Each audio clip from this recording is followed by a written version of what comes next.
কিছু খারাপ সময়ে যে মানুষগুলোর আসল রূপ সামনে আসে, সেগুলো নিয়ে আমি কিছু কথা বলবো আজকে। প্রতিটা মানুষের জীবন কিন্তু চড়াই উতরাইতে ভরা, সুখ দুঃখে ভরা।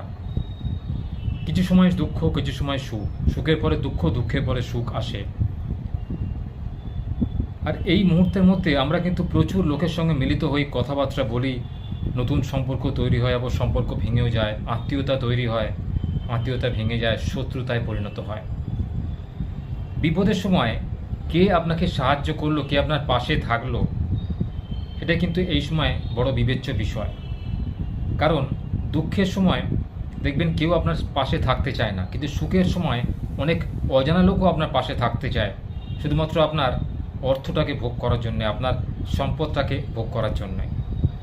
তো এই দুঃখের সময় যারা আপনার কাছে রইল, যারা আপনাকে সাহায্য করেছে অর্থ দিয়ে, ভালোবাসা দিয়ে, ভালো কথা বলে, অনুপ্রেরণা দিয়ে, তাদেরকে জীবন থেকে কোনোদিন মুছে দেবেন না, তাদেরকে সবসময় মনে রাখবেন। আর যারা আপনাকে তীব্র যন্ত্রণা দিয়েছে, কষ্ট দিয়েছে, এমনকি আপনার পরম বন্ধু বা পরম আত্মীয়, আপনার নিজের মায়ের পেটের বোন বা ভাই, তাদেরও কিন্তু মনে রাখবেন। যখন তাদের বিপদ আসবে, তখন তাদের আপনিও সাহায্য করবেন না, সপাটে মুখের ওপর বলে দেবেন যে আমার যখন বিপদ এসেছিল তখন কিন্তু আমিও কাউর থেকে সাহায্য পাইনি, কেউ আমাকে সাহায্য করেনি, কেউ আমাকে অনুপ্রেরণা যোগায়নি, কেউ দুটো ভালো কথা বলেনি। আমি তখন বড় কষ্ট পেয়েছিলাম, খেতে পেতাম না, মানসিক অবস্থা এতটাই খারাপ ছিল, আত্মহত্যার পথ বেছে নিয়েছিলাম। তারপরে ধীরে ধীরে আমার মনের জোর, আত্মবিশ্বাস অর্জন করে আমি সেই কঠিন পরিস্থিতি থেকে বেরিয়ে এসে আজকে এই জায়গায় দাঁড়িয়ে আছি। তার সম্পূর্ণ কৃতিত্ব আমার।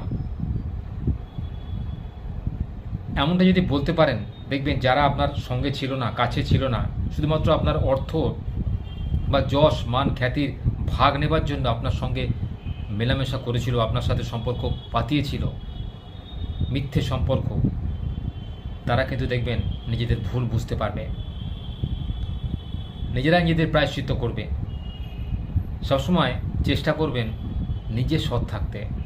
নিজে সৎ যে থাকে, জীবনে অনেক কঠিন পরিস্থিতির মধ্যেও সে কিন্তু উতরে যায়। নিজের সৎ থেকে যদি আপনি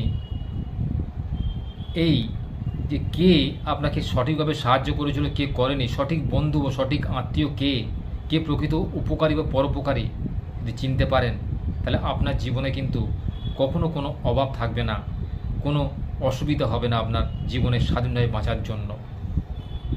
আমরা কিন্তু পৃথিবীতে শুধুমাত্র খাওয়া দাওয়ার জন্যই বেঁচে থাকি না, এটার জন্য